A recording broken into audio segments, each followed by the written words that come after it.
ওই পানিটা দেখো তো, পানিটা ওটা কি সেটা কি পানি পানি বোতলে এটা হচ্ছে স্যাভলন পানি।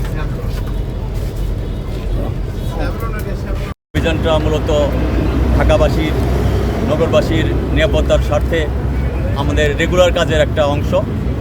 আমরা আজকে 4টার পর থেকে এই অভিযান শুরু করেছি। এটা র্যান্ডম চেক নগরবাসীর নিরাপত্তার স্বার্থে।